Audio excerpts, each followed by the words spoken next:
Anong gusto mong kwarto ito? Ah. Oh, tingnan mo yung sa kabila. Tingnan mo sa kabila. Punta kayo sa kabila. Dito, dito, dito. Dito muna, sa kabila. Oh, ito naman sa kabila. Sa master bedroom naman tayo.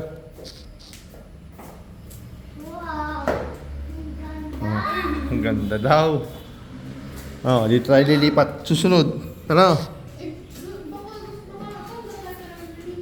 Ha? Hindi matagal. Isang taon pa. Sabi niya doon, Eh, gusto ni mami mo dito eh.